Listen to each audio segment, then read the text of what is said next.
So the first one to conduct cross-examination is counsel for Michael Chung. Okay, so I know I have these like play buttons and stuff here or whatever. I couldn't figure out how to get rid of this, but it does go away in a second.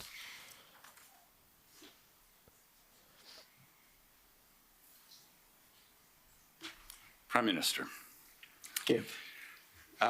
You've already heard Ms. Chowdhury telling you that we had Mr. Broadhurst in yesterday, and I'll just ask the court reporter to turn up the document that you've already seen and that we went through with Mr. Broadhurst, and that's CAN 5461, please. It will go away, trust me. And so this is the document that we looked at earlier. I took Mr. Broadhurst through it because I wanted to have his evidence about what he told you. And of course, the value of this document is that it sticks to the things that we can talk about in an open proceeding like this. And so I just want to show you the key points. Of course, the first one is that there were allegations of foreign interference by China in the Don Valley North nomination contest. And then secondly, if you just scroll down a little bit, please. This is the redacted bit. Thank you. Oh, sorry. There we are. The summary of the redaction is buses being used to bring international students to the nomination process in support of Han Dong at the direction of PRC officials in Canada. And so it's that second paragraph that I want to focus on to begin with. And I just want to begin by noting that there's nothing in this summary that indicates what language the students were speaking. They're described as international students.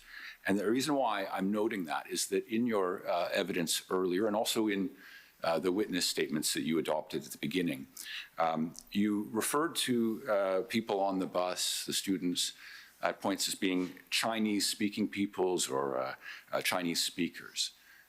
Do you recall that? I can take you to the passages if you like. No. That's because they did speak I Mandarin appreciate that. and English. One of the challenges that I have is remembering what I knew at a particular moment when months later, even years later, I would find out more information about this means that I'm never 1,000% precise on what it is that I knew at a particular moment. Yes, I do appreciate that. I do remember at one point when we were talking about whether or not CSIS understood how nomination races worked and how community organizations would regularly bring buses. There was a quote, or there was someone relayed to me that one of CSIS's concerns was there were bus filled with Chinese speakers showing up at the nomination. And my response, as I sort of alluded to in my previous testimony, was, well, I had buses filled with Greek speakers and Italian speakers because in my nomination in Papineau, those were the communities that were mobilized. That phrase stuck in my head, but I will admit that I do not specifically remember whether or not the Chinese speakers or Mandarin speakers element was part of that, what I call the airport briefing, that briefing on this particular Sunday during the campaign, or not. Yes. But it certainly is consistent with this. All right. No, that's very helpful. And I will ask the court reporter to turn up WIT 067 on this. And if you'll go, Mr. Clerk, to paragraph 30, which is, starting at paragraph 29, please.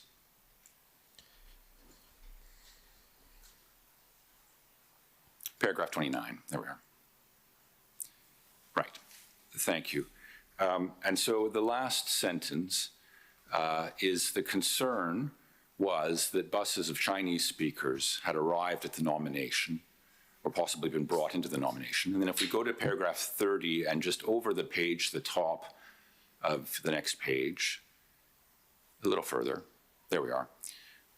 Prime Minister, you see the last sentence, the central issue of concern was that buses filled with Chinese speakers could have been international students directed by the PRC. So the point that I want to make with you, Prime Minister, and it sounds to me like perhaps you've already got it, is that the central concern of the service here, as I understand it, is not that they were Chinese speakers. No. It's that they were directed by the PRC. Had these people been students from Switzerland rather than China, but were brought at the behest of China and to do China's bidding, I say the services concerns would have been absolutely the same, which is Yes. that this would be foreign interference. Yes, entirely. It is not the nature of that. That is part of what I remember as context around the services concerns that China might have mobilized individuals. Yes. Thank you. And I appreciate you acknowledging that, and I'll tell you why. And it's because, as you'll recall, there have been times where you have, let us say, cautioned us all as the news about the allegations in Don Valley North came out, and as other allegations concerning Han Dong came out.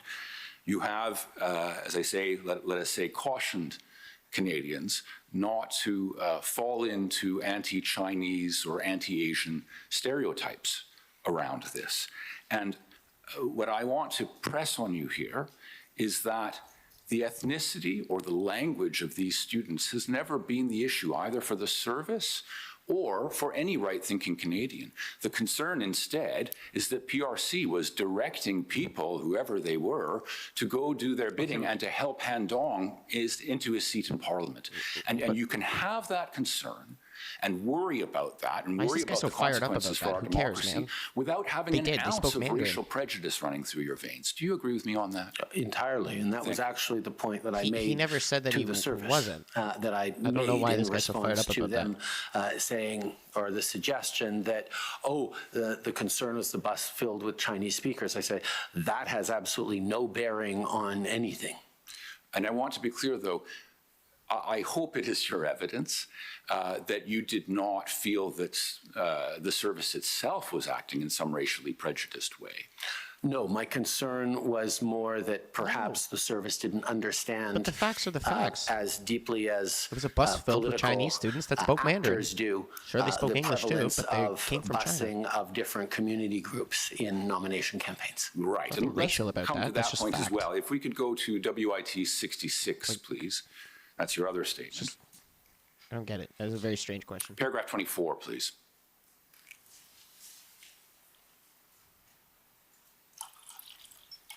Did you think that Trudeau was going to say, yeah, it was, Thank it you. was And racially actually, wicked? it's I at don't know what the you thought of that top line of of questioning page was gonna do. 7, so keep scrolling a little. Yes, stop there. In the middle of the page, Prime Minister, the fact that there were buses of Chinese-speaking people at the nomination meeting did not necessarily corroborate the allegation that the PRC was responsible. And in fact, I should have read you the sentence before as well.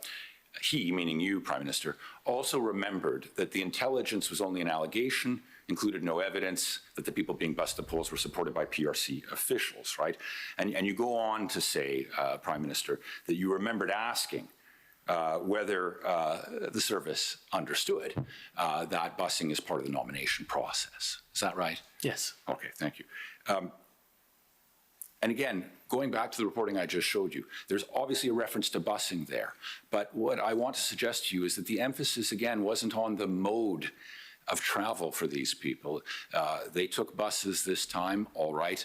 They could have come some other way, and it wouldn't terribly matter for the services perspective because their concern was that they were directed by PRC and assisted in getting to the nomination place in order to I see where you're going allegedly with this.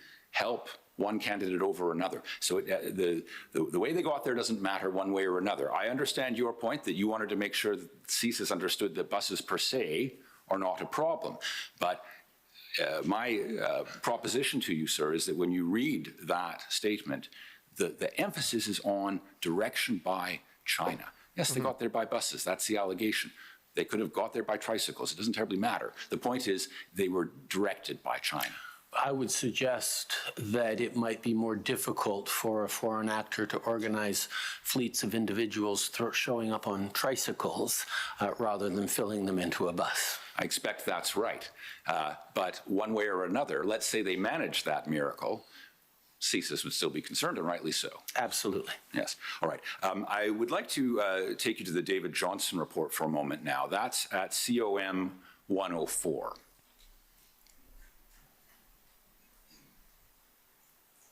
And if you'll go to page 23, please.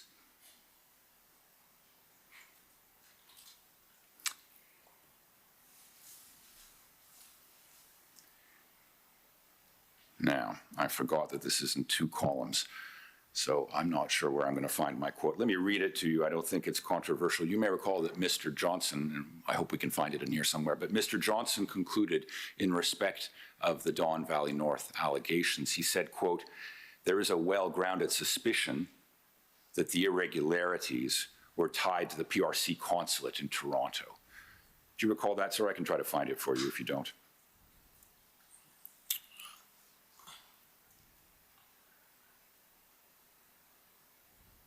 One moment. Yes, there it is. Irregularities were observed. Yes, and then there we are, and there is, thank you very much, Prime Minister, and there is a well-grounded suspicion that the irregularities were tied to the PRC consulate in Toronto. That's what I wanted to ask you about. Now, I fully appreciate, sir, that that was not a conclusion you were able to make or prepared to make in September 2019. But my question for you is today, now that we've had Mr. Johnson's report and he's come to that conclusion, do you accept, first, that there were irregularities in that nomination contest, and secondly, that they were likely tied to the PRC consulate in Toronto? I'd suggest that irregularities being observed is not itself enough to overturn a democratic event. And I'd also suggest that a well-grounded suspicion is certainly warranting more reflection and follow-ups, but also might not hit the necessarily very high threshold for overturning the result of a democratic event. Yes, but I don't think that's what Mr. Johnson is speaking to. He's just saying that there is a well-grounded suspicion that the irregularities, which he seems to have found, were tied to the consulate. And what I want to know is, do you accept those conclusions today?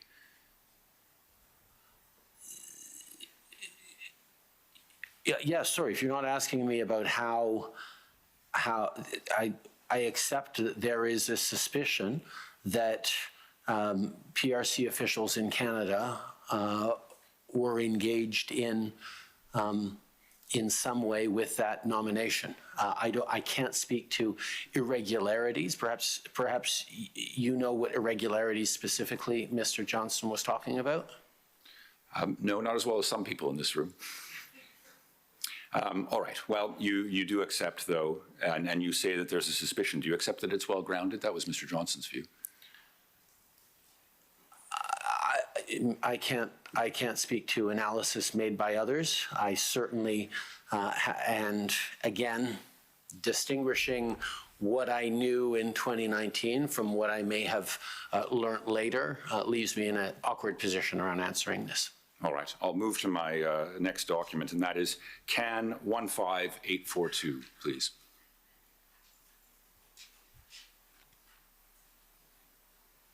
And you've seen this already. It is the late October 2022 briefing. You've already given evidence that your briefings are oral. You didn't see this document per se, and I've got that point, sir. But I do want to go to page 2 of the document. Scrolling down a little further.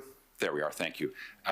My question for you is, did the director say words to the effect of, or convey the message that, as you see here, Canada has been slower than our Five Eyes allies to respond to the foreign interference threat?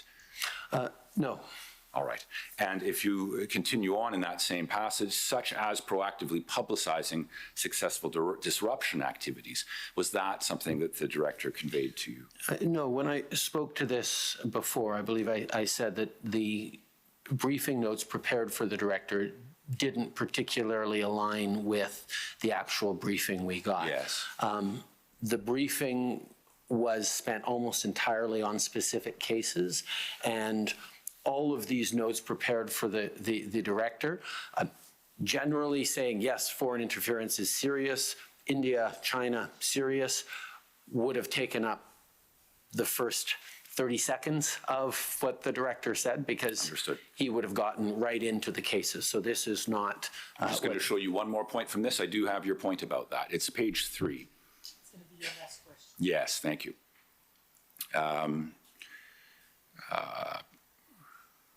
Yes, it's the bullet point that begins with the word ultimately. Ultimately, state actors are able to conduct foreign interference successfully in Canada because there are no consequences, either legal or political. Foreign interference is therefore a low risk and high reward endeavor. Did the director convey in those words or in some similar words that message that this is a low risk, high reward endeavor because there are no consequences? No. Thank you, that's very helpful. Thank you. Counsel for Jenny Kwan.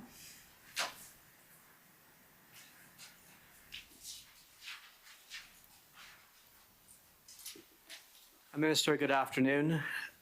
So, Prime Minister, it's a matter of public record that MP Kwan has alleged that she may have been the target of foreign interference by the Communist Party of China in the 2021 general election. And so based on that premise, there's time permitting, there's 3 sets of issues I hope we could discuss.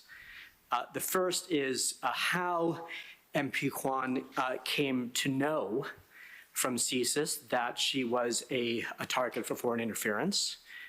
The second is why she might be a target. And the third is how foreign interference might be occurring against her in Canada. So you're aware, Prime Minister, that MP Kwan received a confidential briefing from CSIS on May 26, 2023. Yes.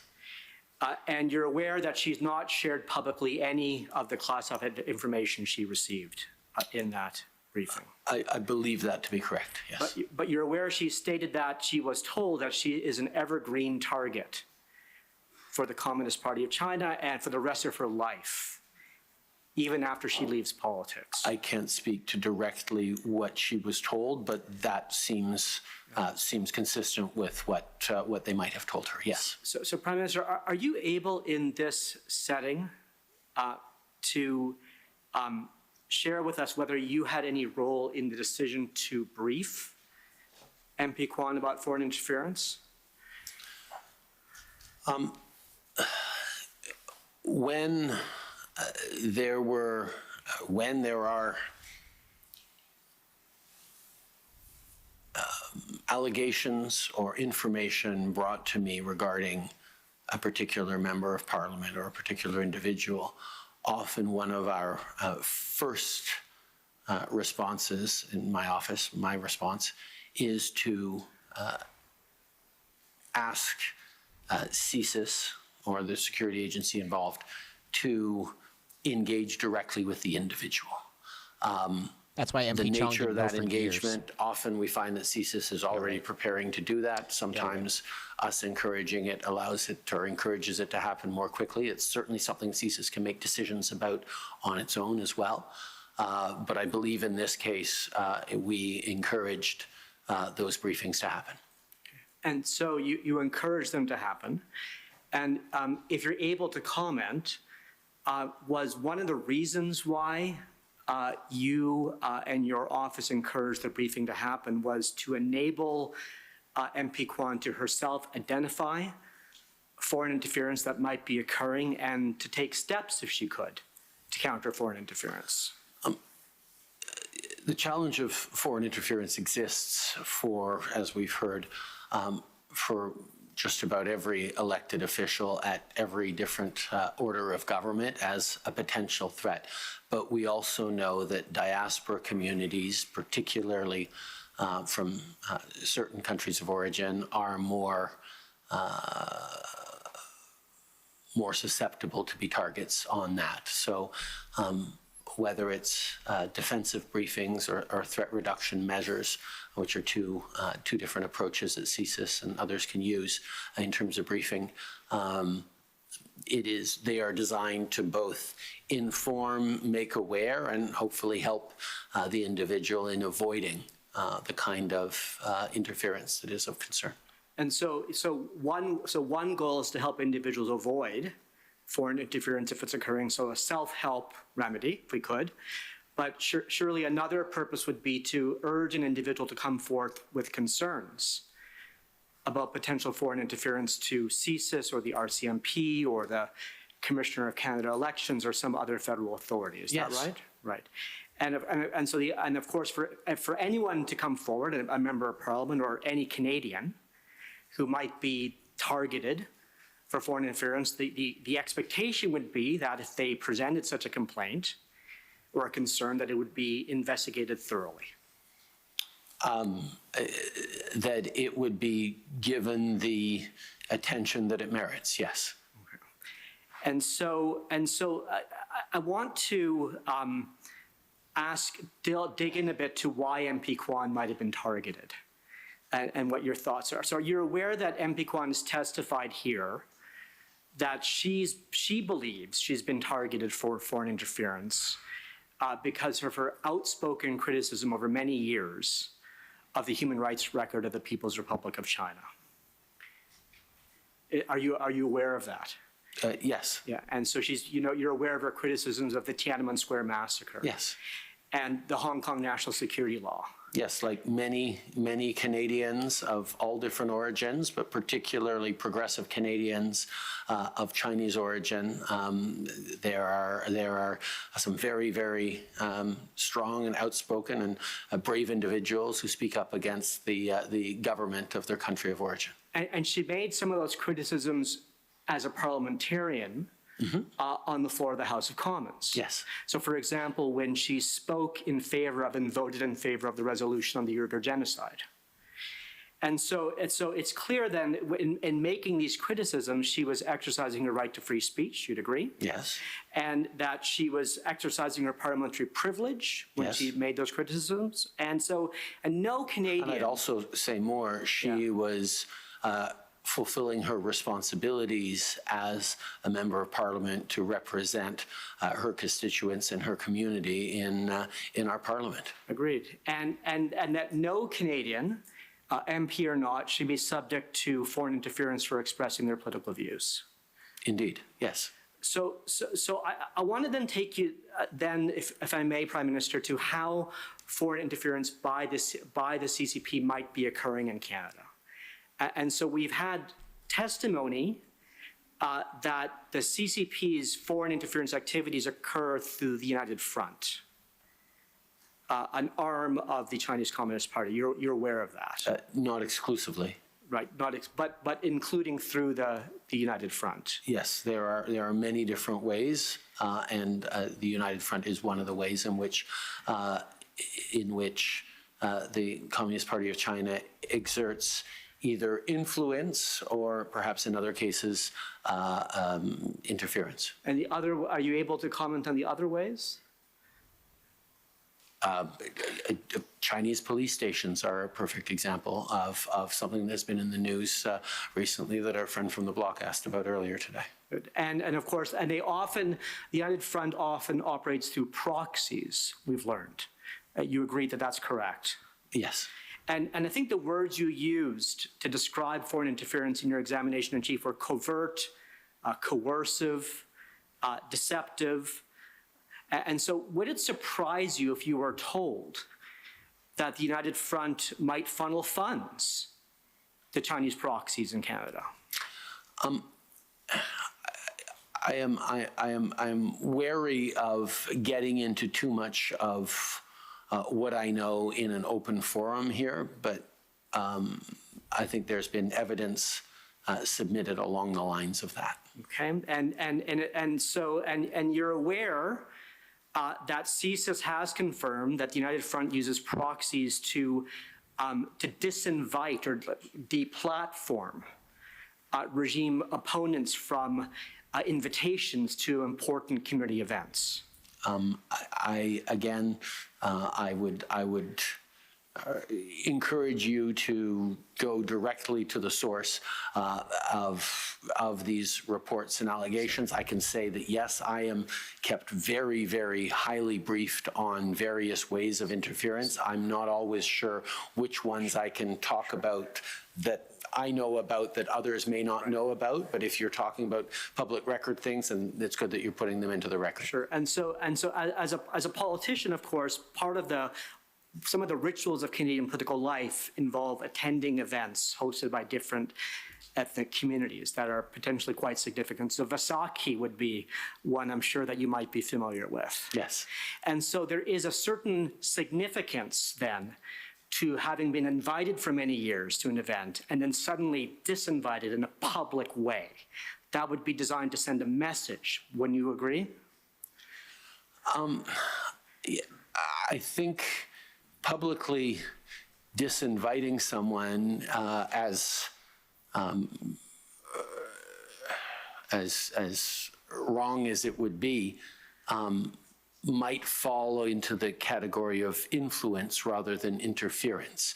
If a diplomat is hosting an event that the Chinese government is behind or through with proxies, it's a fairly open and visible way, and perhaps meant to be open and visible, to exclude an individual. That sounds like, as wrong or unfortunate, or much as we might disagree with it, it sounds like something that is not covert or surreptitious, but more very direct disapproval. But if it's a community event organized by a Canadian organization, I think we're getting into hypotheticals here, but I understand your point that it is unfortunate that China in general tries to silence critics of its regime, including high-profile members of parliament. okay, so a couple of concluding questions, if I may, Prime Minister. So the GAC panel testified that if the People's Republic of China, or for that matter any other foreign state, were engaged in foreign interference in Canada, it would violate international law. Do you have any reason to disagree with that evidence? No, I am. Yes, the foreign interference is violation of Canadian law and international law. And you'd agree then it's a violation of Canadian sovereignty? Yes. Thank you, Prime Minister. Thank you. It's not very controversial questions you're Mr. asking there, Jarman, dude. representing a Renault Tool.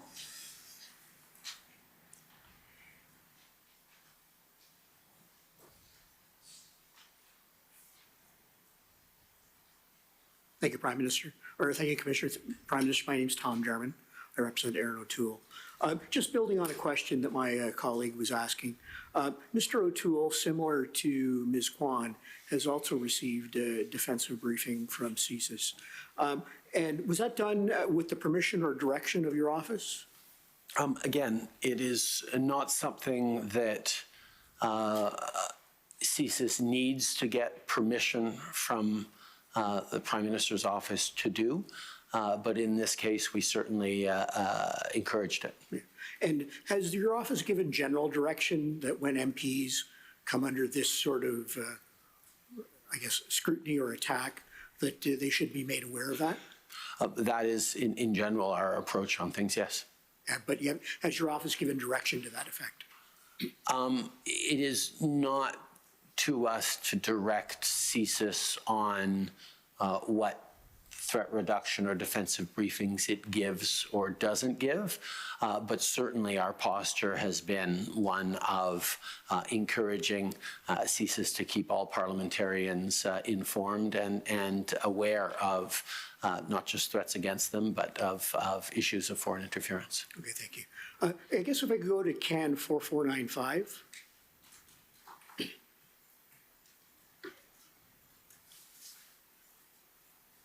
And this is a document that supposedly relates to a briefing which was intended to occur sometime in late February of 2023. It was prepared by CSIS. Commission counsel has shown it to you, and I believe you also saw it during your witness interview. If you could scroll down to the third page. A little further, please. Thank you very much. Oops, back up, please. Thank you. So I understand from your witness interview that you were not advised of these events concurrent to them happening in the election in 2021. But I would ask, after February 21st of 2023, have you ever been briefed by either CSIS or the NSIA with respect to conclusions similar to this, that were observed online media activities aimed at discouraging Canadians, particularly Chinese heritage, from supporting the Conservative Party of Canada leader Erin O'Toole, and particularly Steveston, Richmond East, Kenny Chu? The timing of the efforts to align with Conservative polling improvements, similarities in language with articles published by the PRC state media, and the partnership agreements between these Canada-based outlets and PRC entities all suggest that these efforts were orchestrated or directed by the PRC. I think on this, I'd like to turn to the summary prepared of evidence on this one. I believe I think it's at 66, paragraph 49.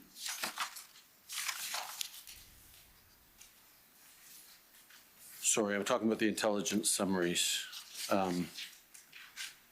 not the interview summaries. The prepared summaries.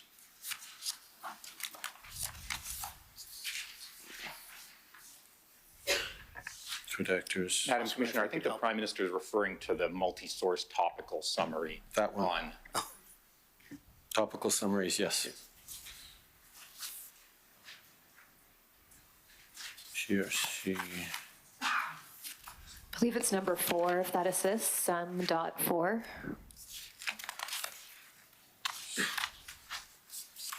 We just scroll Yes, down. I have that one. Yeah. Yes, thank you. That's it.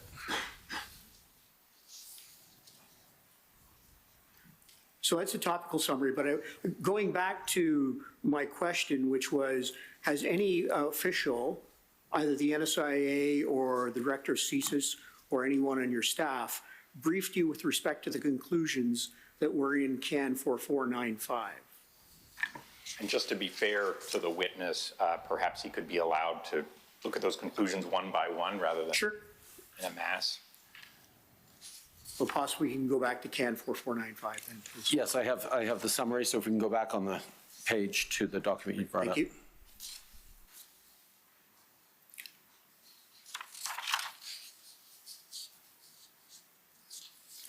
Scroll down, thank you. Further. And just a little bit further, thank you.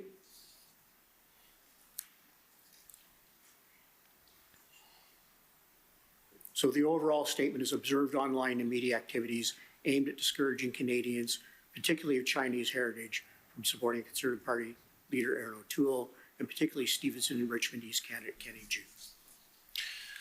Yeah, what I would go to is the bottom of that, the last line in the second paragraph there, and refer to the general summary there, point 6, that says, no PRC state direction of the incident was detected or reported. Yes, I realize that's what that document says. My question is, did anyone brief you with respect to those allegations that are in CAN 4495? And your answer is no, that's fine. First of all, these are briefing notes that I never saw. These are briefings for a briefer who then gave a briefing that, as we've seen, may or may not have included all of these things. I am and was, however, aware of the elements in the summary that talked about whether it's following the publication of the article in the Hill Times. There was a number of different media organizations that picked up and ran with those things. But again, getting to the bottom line that no Chinese state direction of the incident was detected or reported. Thank you. And I'd like to turn now to COM 008, which is the cabinet directive from 2021 with respect to critical election incident public protocol.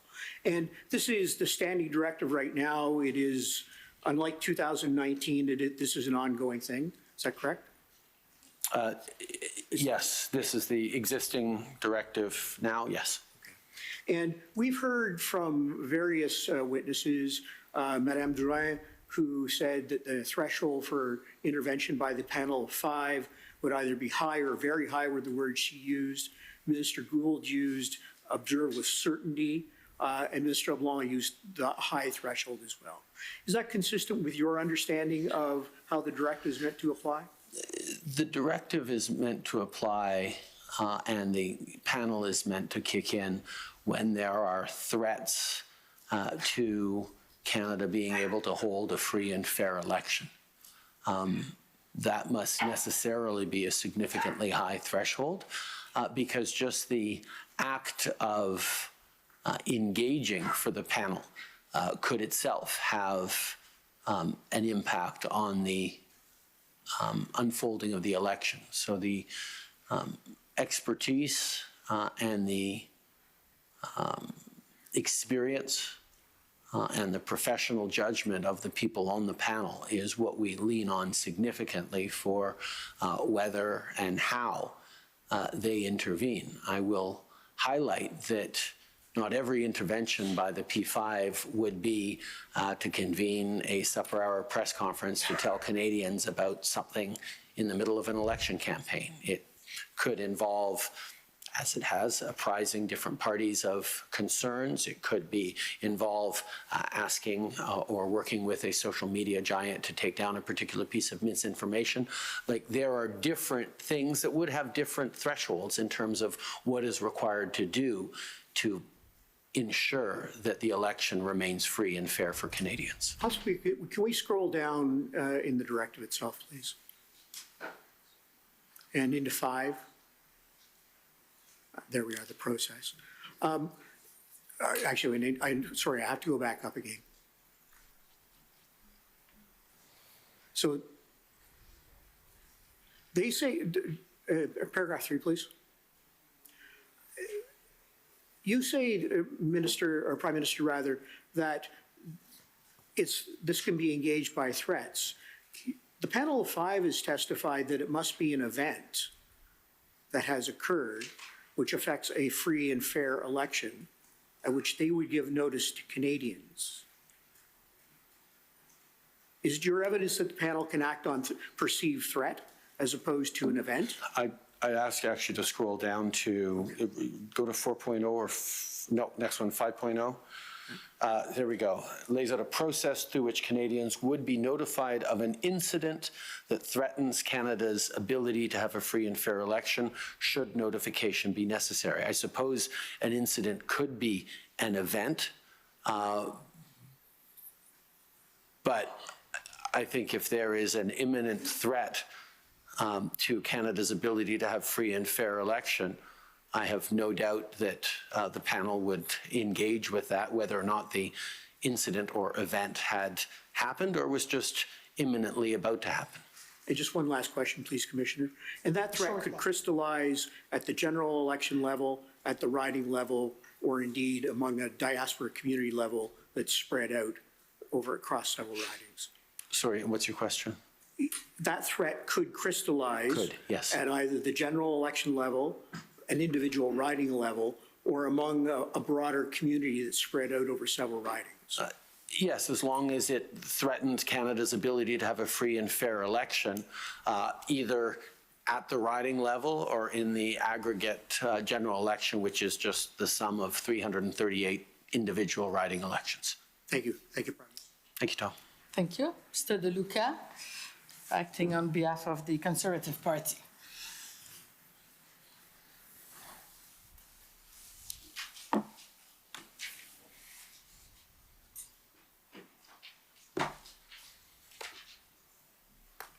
Good evening, Mr. Prime Minister. Could I have, just give me a moment, could I have TRN 6 called up, please?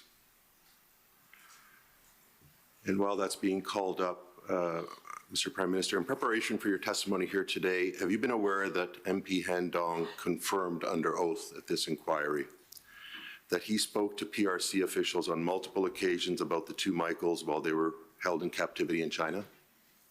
I believe so, yes. Okay. And am I correct that the two Michaels had been taken into custody and detained in China commencing in December 2018 until they were released at the end of September 2021? Yes. Okay. Would you agree with me that the detention of the two Michaels was a very high profile and very sensitive matter, both in Canada and abroad? It was certainly very high profile, and it was a detention that caused us to mobilize broadly. It was certainly a very difficult experience for the two Michaels and their families, but it was also something that mobilized an awful lot of not just Canadians, but our partners around the world. Thank you. We've heard evidence and seen evidence in this inquiry that at least one of the conversations between Mr. Dong and the PRC General Consul General in Toronto was intercepted and monitored, that it touched upon the two Michaels in some respect, and that at least a summary of the intercepted conversation exists. And I have a couple of questions for you regarding this intercepted conversation. Just before my friend does, I'm not sure whether the details the assertion he's making is one that can be found in the public record, but I'm happy to hear from him about that. I would urge him to refer to the summary, the topical summary on this issue. I'm going to come to the topical summary, but if I could ask the Prime Minister generally, when were you first made aware that Mr. Dong had been having conversations with the PRC Consul General regarding the two Michaels?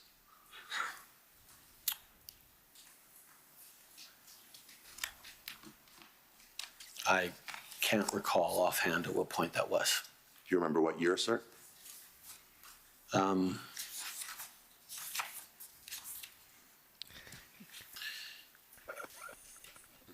He can't answer a simple question. He doesn't even know what year. Perhaps there's documents that refer to the meeting that I can talk about publicly, the various briefings that I've had when these allegations came out. I believe this was the source, this was a matter disclosed in the leaks in the fall of 2022, and it was only subsequent to those leaks that I became aware of those conversations. So it would have been late in 2022. You don't believe you were made aware of any such conversations prior to that? No. Okay. And could I ask that can some two be called up, please? And I believe Ms. Chowdhury took you through this document to some extent earlier. This is a summary of intelligence held by CSIS and the intelligence agencies relating to Han Dong and his communications with the People's Republic of China relating to the two Michaels. And I take it from your answers earlier, you reviewed this document in preparation for your testimony here today? Yes. And there's a summary of 5 points relating to this intelligence. Can you confirm, and I think you may have, that aside from your review of this particular document in preparation for today, you have received intelligence briefings and information that is reflected in each of these 5 points? I have 6 points on mine. I may have misspoken. You're correct, quite correct. 6 points. Okay. Yes. Okay. Can I turn your attention to point 4? Perhaps you can review that. And while you are, the second sentence says, MP Dong expressed the view that even if the PRC released the two Michaels at that moment, opposition parties would view the PRC's action as an affirmation of the effectiveness of a hardline Canadian approach to the PRC. See that? Yes. When were you first made aware of MP Dong expressing this view? As I said, this was subsequent to leaks, but let me also just say that it's aware of information alleging that MP Dong expressed this views. As has been previously stated, there have been significant questions around both translation and summary of the actual exchange that, I don't think I need to read the first page filled with caveats around incomplete, single-sourced, varying degrees of reliability, not necessarily indicating corroboration or reliability of sources. So there's a lot of uncertainty around even the things that we're saying in the summaries. Can I ask you, Prime Minister, have you personally reviewed that summary? This summary? No, the summary of the intercepted conversation. Madam Commissioner, I'm concerned that we're getting into a sensitive area. I'm frankly not sure. I'm not sure. I can say yes to that, though. Yes, I have personally done that. But there's not much more I can say about it. That's fine, thank you. Can we call up COM 118, which is the Special Rapporteur's first report that was produced or dated May 23, 2023?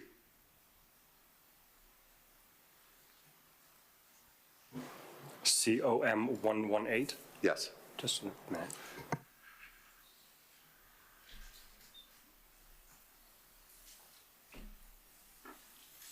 And I'd like to go to page 26, small Roman numeral 8. There's an analysis of a piece of reporting that Han Dong advised the PRC consulate to extend the detention of the two Michaels, Global News, March 22, 2023. Do you see that? Yes. Okay, and immediately below that, Mr. Johnston comments on how there has been considerable media attention about an alleged transcript of this conversation. You see that? Yes.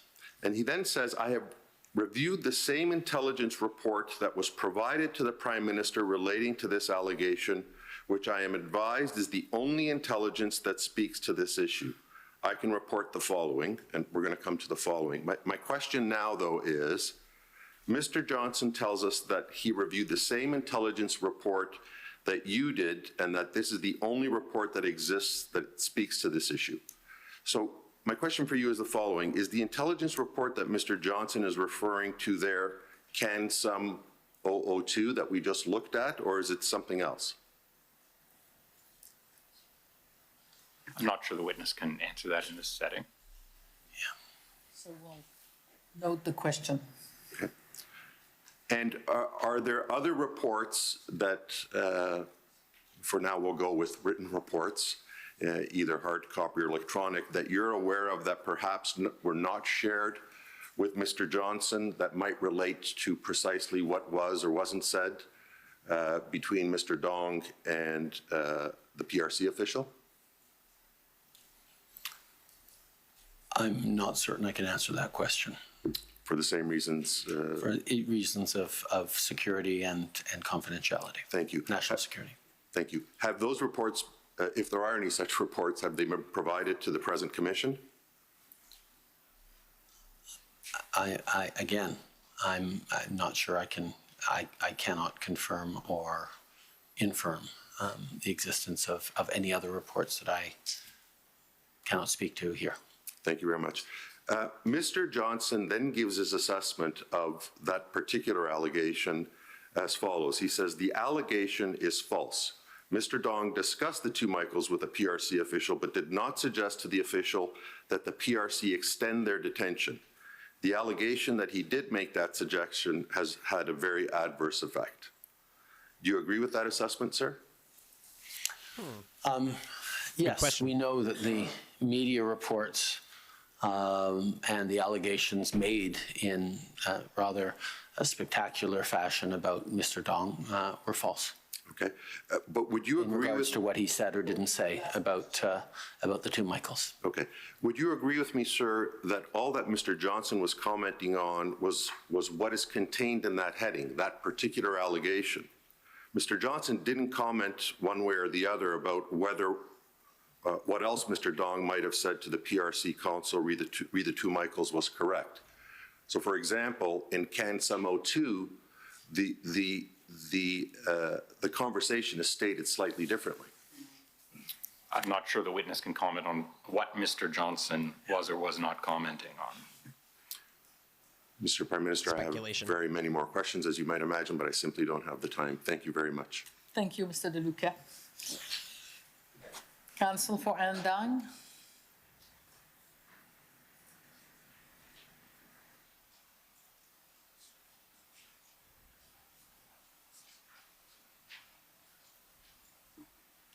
He asked the best questions so far, for sure. Thank you, Commissioner. Prime Minister, I'm Mark Polly, and as you heard, I represent Han Dong. I'm going to start with the same issue that Mr. De Luca finished with, and that is the allegations that were made in the newspaper, in Global at least, relating to the two Michaels. And we, as you know, we heard yesterday from Mr. Clow, among others, and Mr. Clow told us about how after the leaks came out, there were discussions about what to do, how to respond, whether there could be any response. And in particular, he said there were a number of discussions about how to get the truth out that the story was wrong. And he explained that up until yesterday, he was not able to say that publicly. Are you able to, first of all, tell us, did you have conversations like that as well about whether there was anything the government could do, whether anything you could do? Well, further, what we actually did was engage the special rapporteur who had the opportunity to go through the evidence and state quite categorically that the allegations were false. And we felt that having the special rapporteur able to engage on that and qualify those allegations as false was perhaps more reassuring to concerned Canadians than having officials of the same, or the elected officials of the same party as Mr. Dong categorizing that the same way. And so does that, well, aside from ultimately making that decision, did you, like Mr. Clow, have discussions about whether there was anything that could be released before that, like immediately to respond?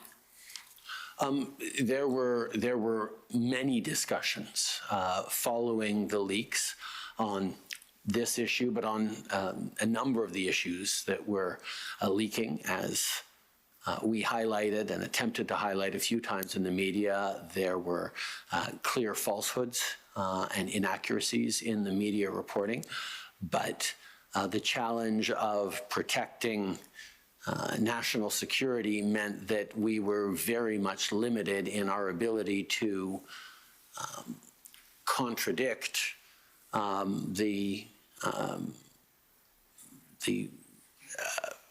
because it was right. False allegations being made by the leaker. And that difficulty you're describing, although we've heard, as I say, Mr. Clow talk about finally being able to say something publicly yesterday, you're speaking about it today to some extent. But I take it that same tension continues, that there's only so much, as we can see, that you're able to say. But given, as Mr. Clow pointed out yesterday, we are now in a position to express and to repeat that the way it was characterized in the media was wrong. Okay. So let me turn to buses, the ongoing discussion about buses. We heard about you being briefed by Mr. Broadhurst in September 2019, and you talked about him flagging concerns and describing this scenario of students being brought to Don Valley North nomination meeting. And you asked whether the intelligence agency understood this thing that busing people to nomination meetings is standard, or I think you said regular earlier.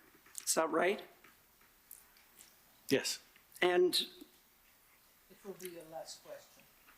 thank you. And you, There's nothing. sorry, let me make sure. And you raised the issue of whether the intelligence agency understood this basic issue that someone like you who knows politics and nomination campaigns knows. And did you figure out an answer to that, whether the people at the agency who are reporting this had that context? Oh, certainly. Listen, our intelligence agencies, even though they don't organize nomination meetings themselves as political parties do, regularly turn to experts and learn about the things that they don't know about when they need to. So I am very confident that our intelligence agencies now know a lot more about the unfolding of nominations, which is important because they need to be able to ensure that those nominations, like all electoral events, are decided by the residents and indeed by ensuring that our democratic processes are free and fair and already been asked this question. I don't know why that was a question. By foreign actors. Okay. Thank you. Thank you. Human Rights Coalition.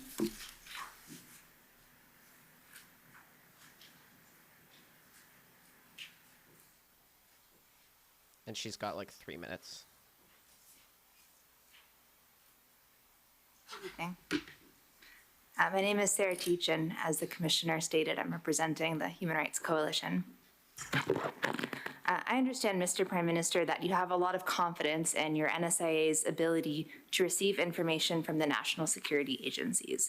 But I want to ask about your level of confidence in the agency's abilities to receive information from those most vulnerable, namely members of targeted diaspora communities. So let me just start with this. Were you aware, Mr. Prime Minister, that the RCMP's National Security Information Network is only available in English and French? I was not. Were you aware that the CSE's online reporting tool, as well as CSIS's reporting tool, and the OCCE's complaints form on the website are also available in only English and French? But I am also aware that all those agencies use in-language individuals who are able to reach into and engage with communities. But I take your word for it that the online forms are only in English and French. I appreciate that. And we also heard on March 27th with the diaspora panel, that was the first day of these hearings, that community members oftentimes don't feel empowered to reach out to the agencies. They feel that they won't be heard. They feel it's a waste of time for whatever reason. Given these limitations, how can you expect the agencies themselves to really know, and therefore how can you expect the NSIA to really know, if coercion, harassment, or intimidation of diaspora community members is happening, including in the context of elections? This is certainly a challenge, and it is something that we've been working on over the past years to try and improve and increase not just the diversity within our various agencies, but also the ability of those agencies to reach into people who are often most vulnerable to interference, particularly in diaspora communities, but also at the same time, often with good reason, most suspicious of authorities and enforcement agencies that have not always treated them fairly in the past. Thank you. Given these limitations, does this plant even a seed of doubt in your mind in terms of the integrity of the 2019 and 2021 general elections? I think those are two different things. The challenge of any democracy is ensuring that people who perhaps disagree with the outcome of a given election still have faith that that is indeed the will of the people, the will of citizens. And that's where having a panel in place, both in 2019 and 2021 that could say that that they have determined or they've concluded that the election was free and fair is a really important step. Now, nobody can say that about the 2015 election, for example, or elections before, because those panels didn't exist. At the same time, what we learned from the 2019 election was applied to the 2021 election and will continue to be applied and expanded and become more, perhaps more sensitive or alert to various vulnerabilities that are more difficult to go into, particularly when you talk about racialized or marginalized communities. So there is more to do, but I do have confidence in the ability of our intelligence agencies and our panel to have drawn the conclusion that the elections in 2019 and in 2021 were indeed free and fair. All right, thank you. Thank you. Mr. Doody for the Ukrainian Canadian Congress.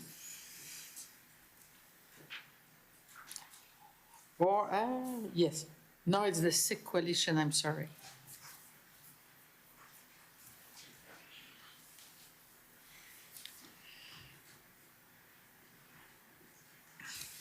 You'll be next. Thank you, Commissioner. Mr. Trudeau. My name is Prabjot Singh. I'm appearing on behalf of the Sikh Coalition. So I don't have a whole lot of time, but I want to start by asking whether you would agree that your government missed key opportunities to hold India to account for its interference in Canada, and to be more specific, so we can narrow down a concise answer, that there were attempts made by the government to minimize the threat that India posed throughout this relevant period, and actually tried to hide the severity of the threat from Canadians.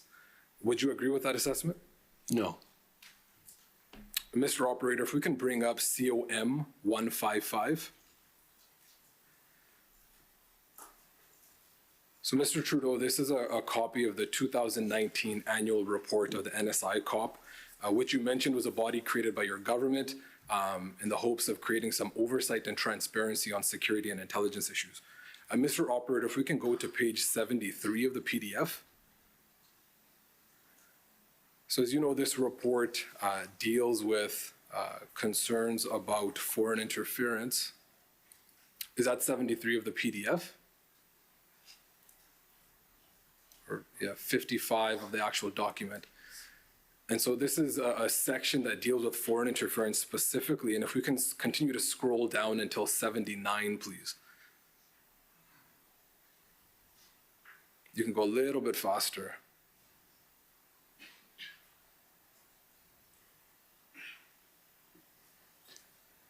And stop right there, if you can hold for a second, if you scroll up, please. So there is mention specifically of foreign interference by the People's Republic of China, and continue scrolling.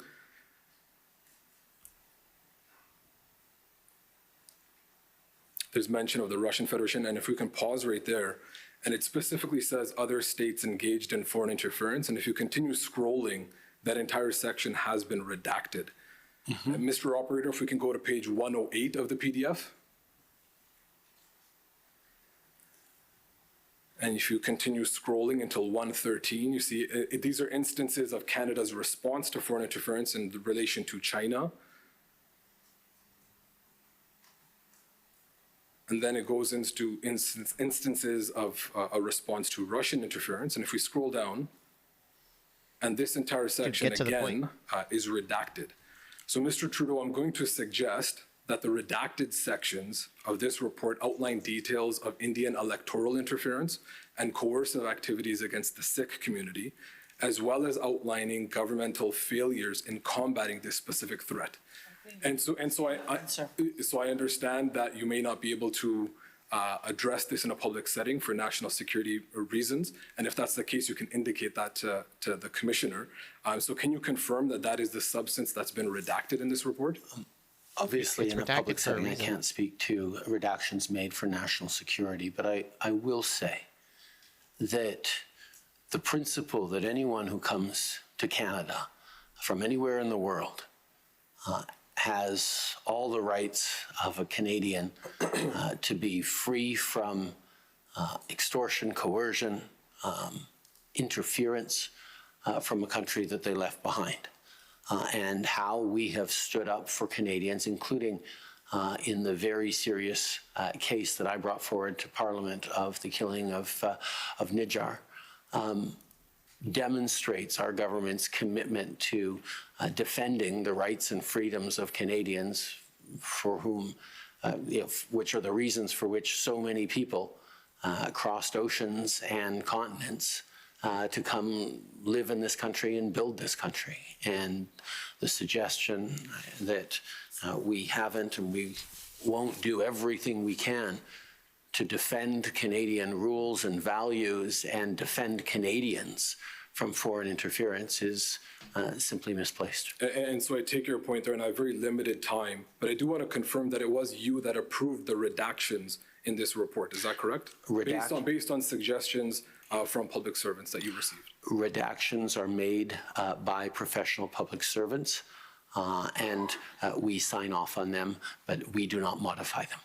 But you do have the authority, the ultimate approval, and you do have the possibility to push back against excessive redactions. Redactions are made by professional public servants, not by the political wing. And does the Prime Minister have the authority to push back on the suggestions that are made in cases where there may be excessive redactions? That gets into the entire question of declassification of information, and in the American system, the President can, declassify in ways that are not replicated in our system here in Canada. So just very simply, I have one last question I want to ask after this. Does the Prime Minister have the authority and the ability to push back against those suggestions when there's excessive redaction? The Prime Minister has an ability to engage in discussions and ask for reasons.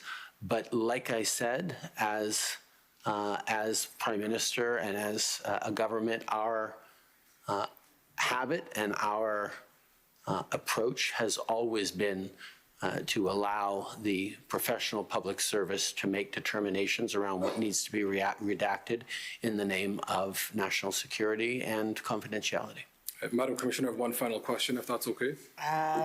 Very quick. Sure. I think you would agree that the lack of meaningful steps to expose and stop foreign interference activities when they first arise, including deliberate actions to redact any failures that may have been included in the NSI COP report, could play a role in India's increasingly aggressive interference and repression activities over this period. So that would be a consequence of failing to act effectively and failing to bring the threat of Indian foreign interference to Canadians' attention earlier. Is that correct? I think that's certainly a question one needs to ask of the previous Conservative government that was known for its very cozy relationship with the current Indian government, whereas our government has always stood up to defend minorities in Canada and the rights of minorities to speak out, even if it irritates their home countries overseas. Thank you. Those are all my questions.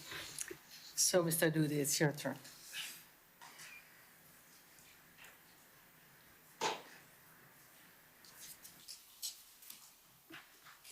Good evening, Prime Minister.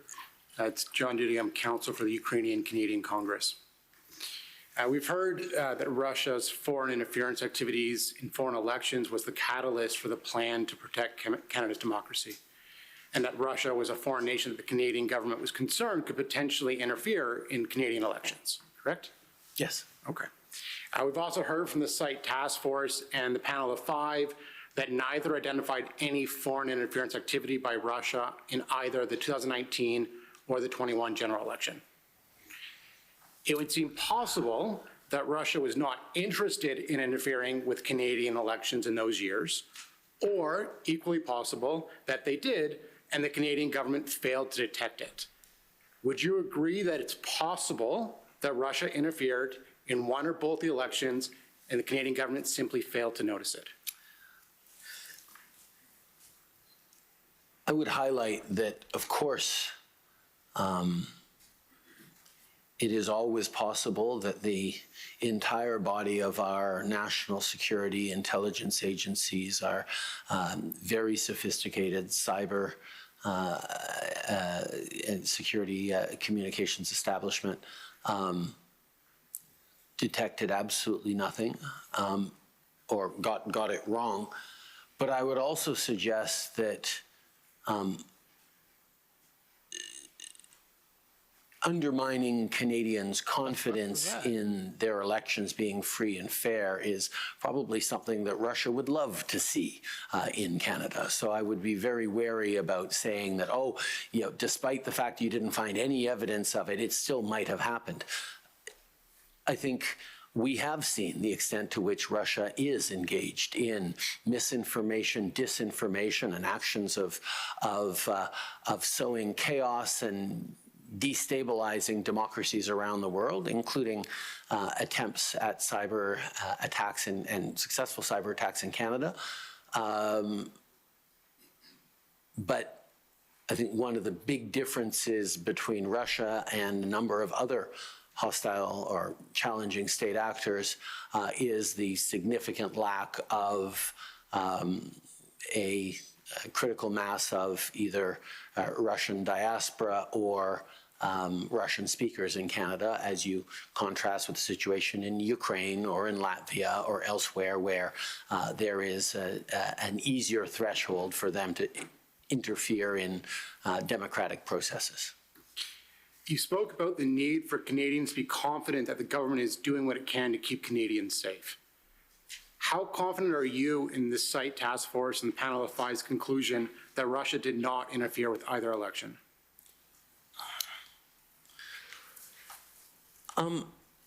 We know Russia is responsible for significant amounts of propaganda, of misinformation, of disinformation, and certainly attempts at interference are no doubt ongoing from Russia. They are a hostile actor, hostile to Canada, hostile to our values, hostile to our support of Ukraine, and hostile to our democracy. But to reach a threshold at which there is a belief that Russia posed a threat to the integrity of our elections, to the outcome of our elections, is certainly not something that either the site or the panel determined. And finally, would you expect members of the Canadian-Ukrainian community to have a high level of confidence in that conclusion as well?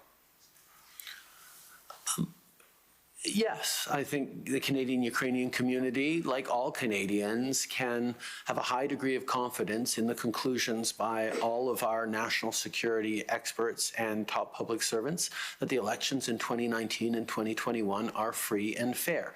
At the same time, I think Ukrainian Canadians, like all Canadians, need to remain vigilant to Russian disinformation and to the amplification of pro-Russia narratives in contexts and coming from places that one wouldn't suspect pro-Russian narratives to be amplified. I'm very pleased to see that Ukraine just passed the updated Canada-Ukraine Free Trade Agreement over the past days, and I continue to be bewildered at the fact that the Conservative Party voted against that update because they fell prey to pro-Russian narratives that are undermining Canada's support for Ukraine amongst Conservative Canadians, which I know is a thing of deep distress for many Ukrainian Canadians, and rightly so. Thank you, Prime Minister. You ate up all his time. Metzirois for the RCDA. Russian-Canadian Democratic Alliance.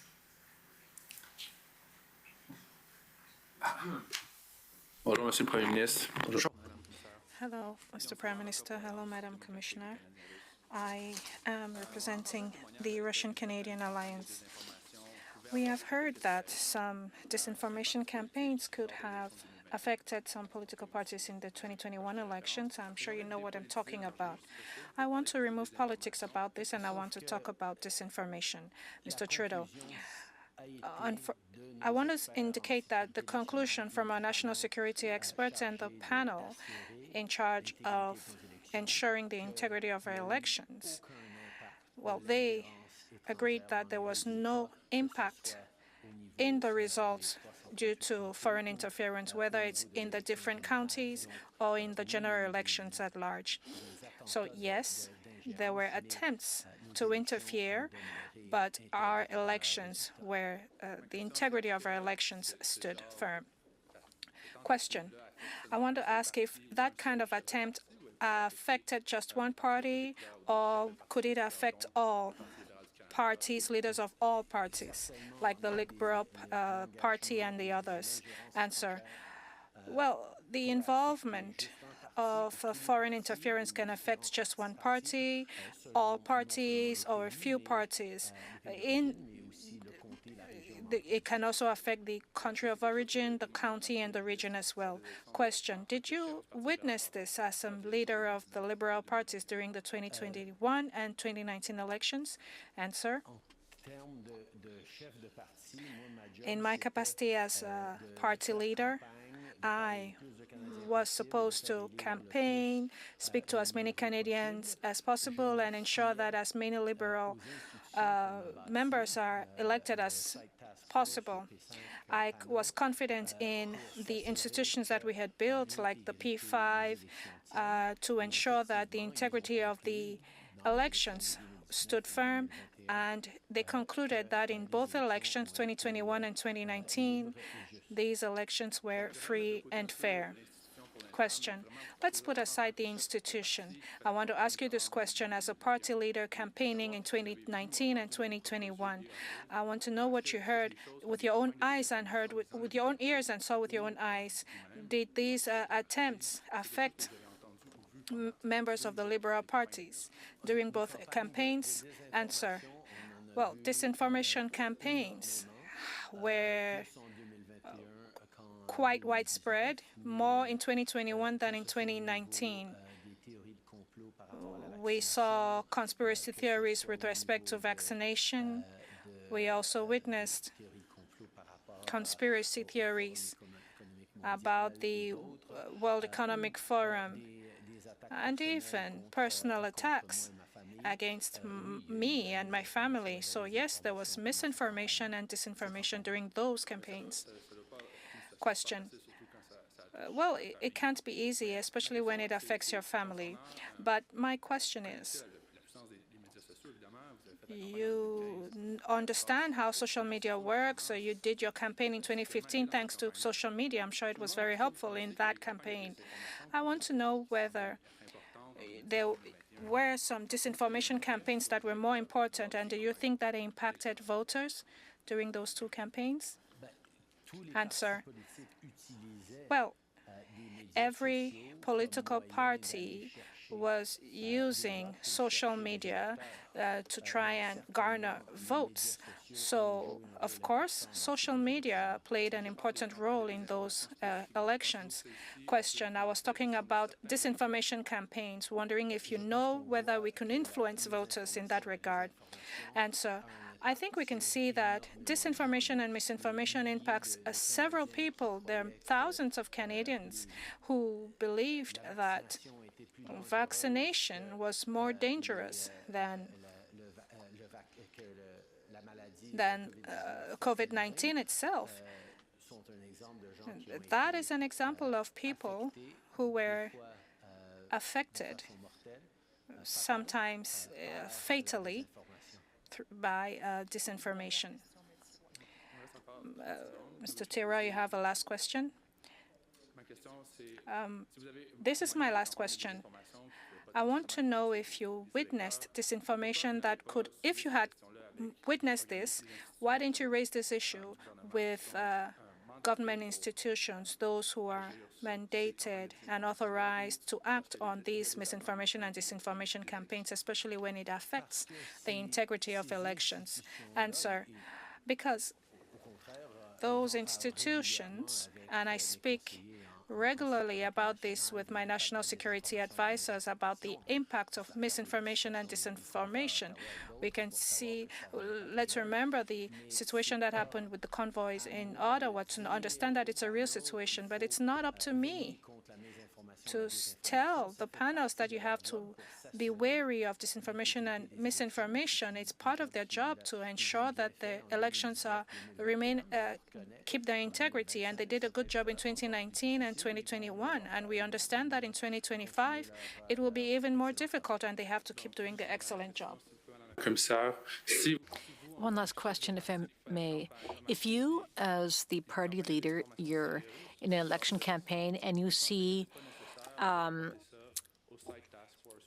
serious interference, false information, would you report that? Is Elections Canada doing its work? I trust that they will do their work, but it is part of our responsibility, all of us, whether we're citizens, candidates, party leaders, or political parties. We all need to work with the site task force to report any misinformation or disinformation. And this is part of what we're going to do with the panel. We will raise issues with the panel, but the panel does not depend on us to do its work. But yes, absolutely, we can contribute, and we should. Thank you. The Attorney General. Re-examination? No, thank you, Commissioner. Merci beaucoup. Alors, je ne sais pas si je dois dire que vous êtes... Thank you very much. I don't know if I can say you are free to leave, but I will allow myself to tell you that you are free to leave. Thank you very much.